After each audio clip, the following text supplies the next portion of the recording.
नमस्कार दोस्तों, मैं हूं विजय विद्रोही और आप देख रहे हैं अनकट। तो खबर तो बहुत बड़ी है और आने वाले दिनों में ये खबर और भी ज़्यादा बड़ी होगी। अभी भारत और कुछ 10-12 देशों के नाम आ रहे हैं। अभी और ज़्यादा देशों के नाम आएंगे। अभी भारत के कुछ पत्रकारों के नाम आए हैं। अभी नेताओं के नाम आने बाकी हैं, जज का नाम आना बाकी है, अगर जज साहब हैं वाकई में। और मोदी सरकार के 2 मंत्री, उनके नाम भी आने बाकी हैं, तो बहुत कुछ खुलना बाकी है और इन सब को खोलेगा पेगासुस। आप सुबह से नाम सुन रहे होंगे पेगासुस।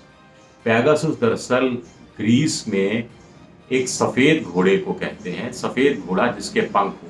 अब घोड़े के पंख तो हो नहीं सकते, वो मिथक है एक तरह से, कल्पना की बात है वो।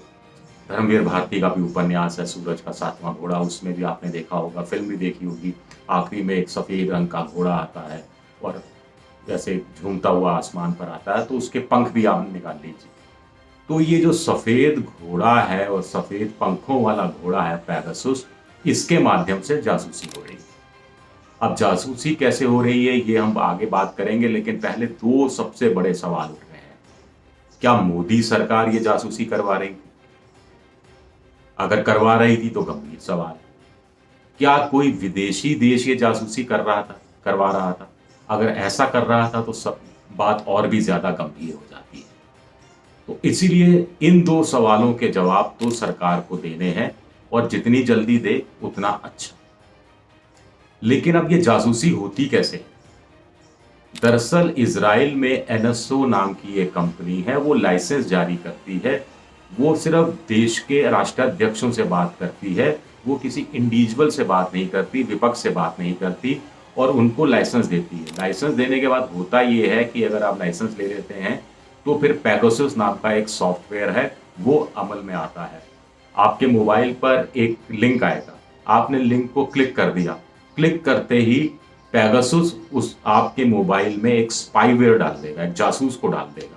और वो जासूस क्या करेगा? वो जासूस आपके व्हाट्सएप चैट पढ़ना शुरू कर देगा, आपके ईमेल पढ़ना शुरू कर देगा, आपके एसएमएस पढ़ना शुरू कर देगा, आपकी फ़ोन की लिस्ट में घुस जाएगा और ये सारी जानकारी पेगासस के माध्यम से उस तक पहुंच जाएगी जो इसका इस्तेमाल करना चाहता है। जासूस इससे भी ज़्यादा शैतान है, इससे भी ज़्यादा बड़ा है। वो क्या करता है कि वो आपके मोबाइल फ़ोन का कैमरा बंद है लेकिन वो ऑन कर देगा। आपके मोबाइल फ़ोन का माइक्रोफ़ोन बंद है मोबाइल का, उसको वो ऑन कर देगा। आपके मोबाइल फ़ोन का रिकॉर्डर बंद है, उसको रिकॉर्डर को ऑन कर देगा। तो आप जिससे बात कर रहे हैं, वो सुन लेगा। वीडियो चैट कर रहे हैं, उससे सुन लेगा। कुछ और चैट कर रहे हैं, वो सुन लेगा। और ये वीडियो और ऑडियो सब अपने उस आदमी तक पहुँचा देगा जो इस्तेमाल कर रहा है। अब एनएसओ क्या करता है कि लाइसेंस जारी करता है, साल में करीब 9-10 करोड़ रुपए लाइसेंस की फीस के रूप में लेता है एक पेगासस के। और एक पेगासस 500 मोबाइल फ़ोन की मॉनिटरिंग कर सकता है, लेकिन 50 फ़ोन एक साथ ट्रैक कर सकता है। तो ये सबसे बड़ी बात है। और 10 फ़ोन को ट्रैक करने के करीब 9 करोड़ 10 करोड़ लिए जाते हैं, ऐसा बताया जा रहा है। ये रकम 2016 की है, अब कितनी बढ़ गई कितनी नहीं बढ़ी इस पे हम नहीं जा रहे।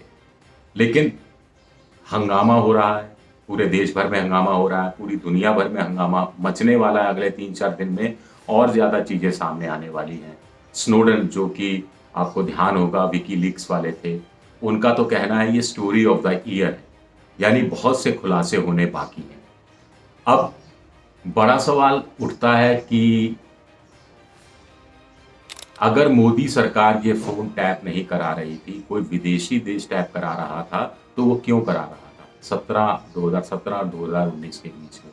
अगर किसी जज का फ़ोन टैप किया गया तो ऐसा तो नहीं वो जज साहब किसी मल्टीनेशनल कंपनी के व्यापारिक हित साधने वाले किसी बड़े मुकदमे की सुनवाई कर रहे थे, या हिंदुस्तान में उस समय कुछ ऐसी राजनीतिक मामलों के फैसले होने वाले थे जिसमें मल्टीनेशनल कंपनी या दूसरे देशों की रुचि थी। मल्टीनेशनल कंपनी की बात मैं इसलिए कह रहा हूँ क्योंकि मल्टीनेशनल कंपनी के हित की बात अगर हम करते हैं तो उस देश विशेष के हित की बात करते हैं और देश विशेष उस मल्टीनेशनल कंपनी के हितों को साधने के लिए इस तरह की कार्रवाई कर सकता है।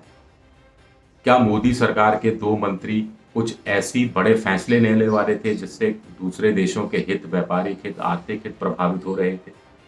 या फिर मोदी जी को खुद पर यकीन नहीं था उन 2 मंत्रियों पर, इसलिए उनके फ़ोन टैप कराए जा रहे थे। देखिए, हर तरह की संभावना है, हर तरह की बात ये है और यह ऐसा कोई पहली बार नहीं हो रहा है। आपको हम थोड़ा-सा विषयांतर करते हुए बता दें कि मनमोहन सिंह सरकार में वित्त मंत्री प्रणब मुखर्जी हुआ करते थे और गृह मंत्री पी चिदम्बरम हुआ करते थे। तब आरोप लगा था कि वित्त मंत्री की टेबल के नीचे च्युइंगम से चिपका हुआ एक बग मिला है, यानी वित्त मंत्री प्रणब मुखर्जी की भी जासूसी हो रही थी।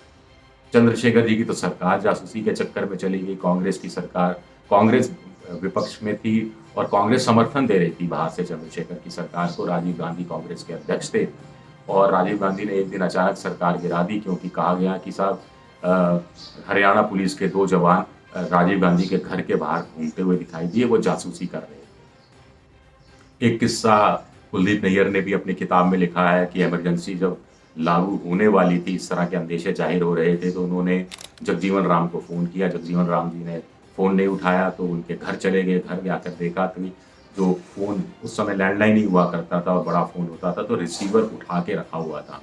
तो कुलदीप नैयर ने जगजीवन राम जी से पूछा, भई ये फ़ोन आपने चोगा क्यों उठा के रखा हुआ है?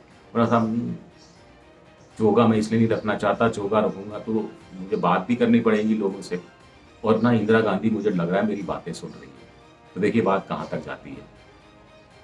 आगे बहुत सारे किस्से हैं कि संतोष भारतीय, जिनका नाम पत्रकारों में शामिल है, जो अभी सामने आ रहा है, उन्होंने भी अपनी किताब में किस्सा लिखा है कि कैसे चंद्रशेखर जी को एक बार लगा कि वीपी सिंह उनके फ़ोन टैप कर रहे हैं, तो वो बड़े नाराज़ हो गए थे। और बहुत सारी चीज़ें हैं, मैंने खुद अपने पत्रकारिता की ज़िंदगी में 2-3 बार ऐसा झेला है, जिसमें एक बार तो मुझे एक राजस्थान के प्रदेश अध्यक्ष उस समय रामदास अग्रवाल हुआ करते थे, उन्होंने बाकायदा मुझे फ़ोन करके कहा था कि भई मैं अपना थोड़ा मोबाइल का ध्यान रखूँ बात करने का, क्योंकि समझ रहे हैं ना आप, चीज़ें टैप वैप हो रही हैं। तो उन तक ने मुझसे कहा था। तो अब बड़े सवाल उठते हैं कि आखिर पत्रकारों के फ़ोन टैप करने की क्या ज़रूरत पड़ती है? इंटरसेप्ट करने की क्या ज़रूरत पड़ती है, अगर किए जा रहे हैं तो? भारत सरकार ने कहा है कि हम इस तरह की हरकत नहीं करते, संविधान में यकीन करते हैं, निजता के अधिकार पर यकीन करते हैं। हम वैध तरीके से फ़ोन को इंटरसेप्ट करते हैं, अवैध तरीके से नहीं करते। वैध तरीका यानी अगर भारत की एकता, भारत की संप्रभुता खतरे में है, तो फ़ोन टैप किए जाते हैं, कुछ फ़ोन सर्विलांस पे रखे जाते हैं। अगर भारत को लगता है कि कुछ लोग ऐसे हैं जो भारत के मित्र देशों के साथ भारत के संबंध बिगाड़ने पर तुले हुए हैं, तो सर्विलांस पर फ़ोन रखे जाते हैं, चीज़ें टैप की जाती हैं और कोई आतंकवादी घटना का अंदेशा हो, तब किया जाता है। तो कुल मिलाकर ये कहा जा रहा है। अब इस थ्योरी को अगर मान लिया जाए तो सवाल उठता है कि फिर मंत्रियों से ऐसा क्या खतरा था?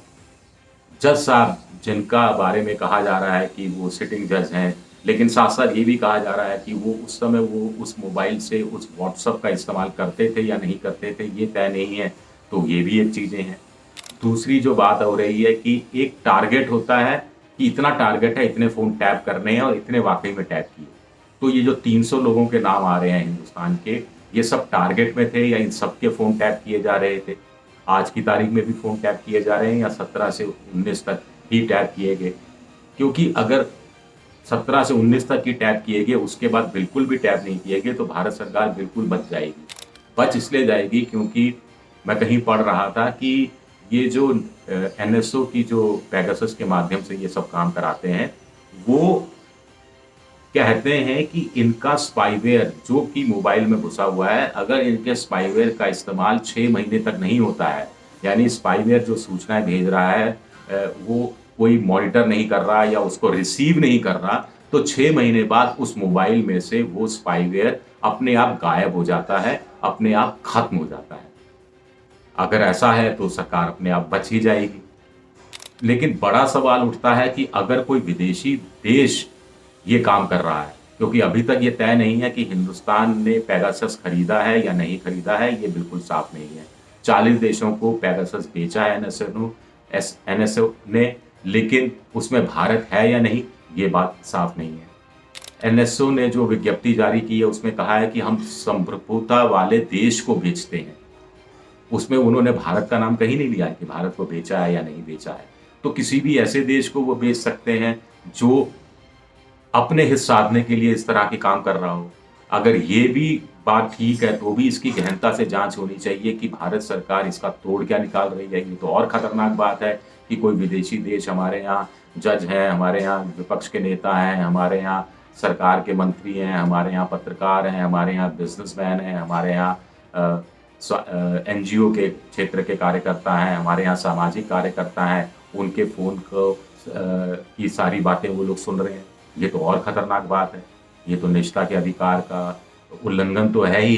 भारत संपूर्ण एक देश के रूप में संप्रभुता भारत की खतरे में पड़ती है।